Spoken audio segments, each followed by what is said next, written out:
Hello and welcome to our channel. This is Shivam Gupta and you're watching Shivji's Biology, the most trusted platform for biology.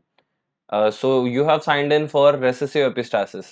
तो आज की video में हम लोग इस topic को अच्छे से समझ के लेंगे कि भाई साहब ये वन शॉट क्या वन लाइफ टाइम शॉट है। एक बार समझ लो उसके बाद में आपको बुक उठाने की जरूरत नहीं पड़ेगी, आपको याद रह जाएगा। ठीक है, that's my guarantee. So over here we are looking at recessive epistasis. Epistasis we have already talked about. Recessive epistasis, पहले एपिस्टासिस को ही पता कर लेते हैं भाई साहब। ये एपिस्टासिस का मतलब अपर रैंकिंग जीन की बात होती है। तो अपर रैंकिंग जीन जब तक है तो उसके नीचे के जो सबऑर्डिनेट्स है जैसे कि हाइपोस्टैटिक जीन्स है वो अपने आप को एक्सप्रेस नहीं कर पाएंगे। एपिस्टैटिक जीन उनको सप्रेस कर देगा, छुपा देगा। ठीक है, तो सीधी सी बात है। अब यहाँ पे हम लोग पढ़ रहे हैं after dominant epistasis recessive epistasis. Simple सी चीज बताऊंगा, एक बार याद रख लेना, उसके बाद में आपको कोई डाउट नहीं आएगी। फिर हम लोग सारी चीजें देखेंगे जो यहाँ पे लिखा हुआ है। तो सिंपल सी बात ये है कि I ask you, recessive phenotype कब एक्सप्रेस होता है। देखो आपके पास बहुत सारे ऑप्शन है, you could think about it. अगर मैं एक एग्जांपल ले लूं, जैसे कि आर ले रहा हूँ। ठीक है, अगर कैपिटल आर है तो यहाँ पे दो डोमिनेंट एलील्स है, क्या बनेगा? डोमिनेंट फिनोटाइप आएगा। अगर एक कैपिटल आर एक स्मॉल आर ले रहा हूँ, ये हाइब्रिड है बट इसके अंदर जो एक्सप्रेशन होगा किसका होगा? Obviously capital R dominant allele का होगा। तो रेसेसिव ट्रेट को एक्सप्रेस करने के लिए सिर्फ एक ऑप्शन बचता है, उसको हम लोग क्या बोल सकते हैं? Pure recessive.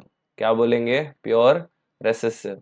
जब तक आपके पास एपिस्टैटिक जीन जो भी है उसकी प्योर रेसेसिव जोड़ी मिलेगी तो आप लोगों को बस समझ जाना है कि फिर क्या होने वाला है।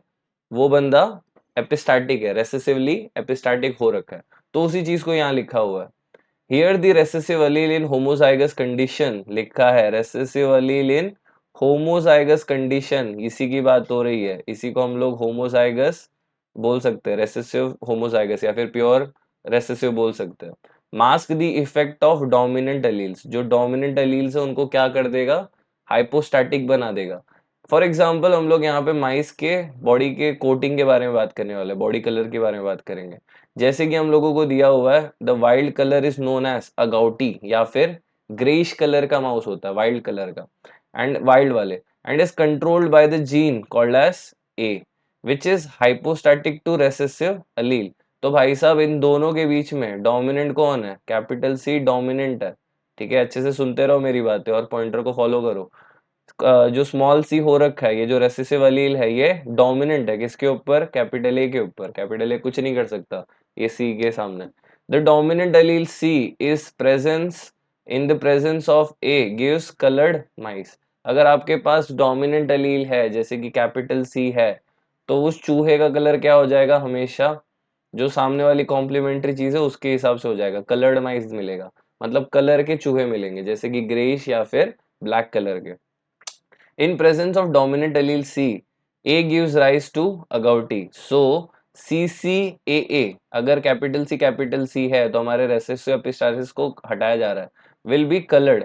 एंड अगर इन केस स्मॉल सी आ गया तो चूहा क्या होगा? देखो इधर पे भले ही दो कैपिटल ए है पर कलर नहीं आएगा, उसकी जगह पे क्या आएगा? अल्बाइनो माउस आएगा। समझेंगे हम लोग ये सारी चीज। ठीक है, तो उसके लिए हम लोग इस क्रॉस पे आ जाते हैं।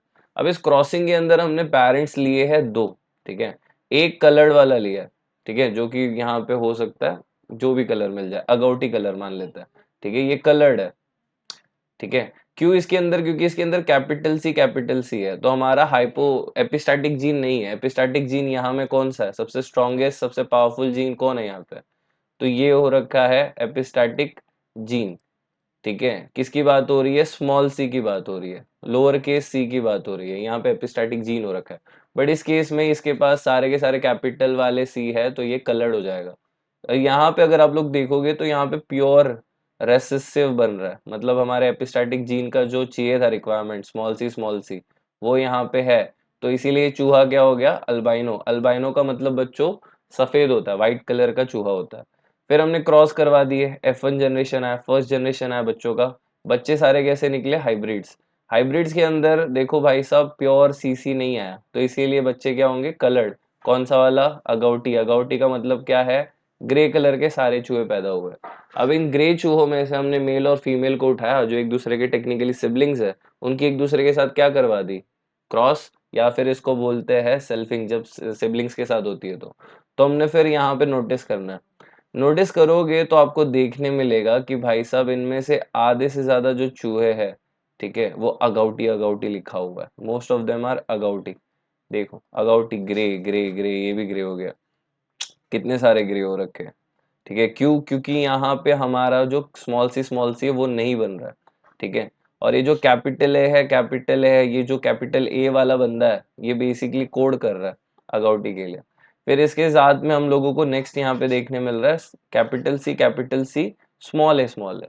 तो ये कोई तो एक रैंडम कलर ले लेते हैं, ब्लैक कलर का मान लेते हैं, ये ब्लैक कलर के चूहे जो कलर्ड लिखे हुए हैं। ठीक है, तो ये कलर्ड वाले ब्लैक कलर के चूहे मान लेते हैं। ऑलराइट, तो यहाँ पे हमको सिर्फ 3 ऐसे मिले हैं। अगाउटी फिर से एक और आ गया। तो भाई अल्बाइनो माउस कितने? अल्बाइनो माउस मतलब सफेद चूहे सिर्फ 4 है। और उन 4 के बनने के पीछे रीजन एक सिंपल सा है, इररिस्पेक्टिव ऑफ द एज। ठीक है, कैपिटल हो या स्मॉल होने दो, अगर हमारे पास रेसेसिव की जोड़ी आ गई, सी की, स्मॉल सी की, तो हमको चूहे कौन से मिलेंगे?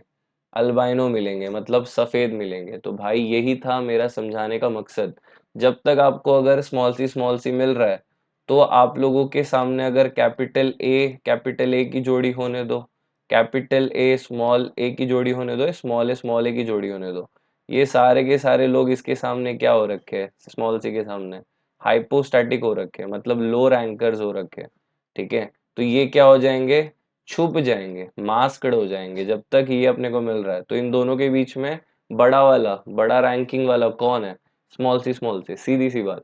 इसके वजह से अपने को जो फिनोटाइप मिल रहा है वो है ग्रे 9, 3 कलर्ड वाले जिनको अपन ब्लैक बोल रहे हैं, और 4 सफेद कलर के चूहे मिल रहे हैं। तो बच्चों ये था रिवर्स एपिस्टासिस। अगर मेरे को पूरी पूरी कॉन्सेप्ट समझ में आई आपको इस बारे में, ठीक है, रिवर्स एपिस्टासिस के बारे में, तो लाइक कर दीजिए। अगर आपको कोई डाउट्स है तो कमेंट सेक्शन में डाल दो, हम उसके ऊपर पूरा का पूरा सॉल्यूशन देंगे आपको। प्लस अभी तक सब्सक्राइब नहीं किया तो कर लो, एंड उसके साथ में बेल घंटी भी बजा देना तो नोटिफिकेशन आती रहेगी। और ऐसी वीडियो के लिए बने रहे हमारे साथ में। Thanks for watching.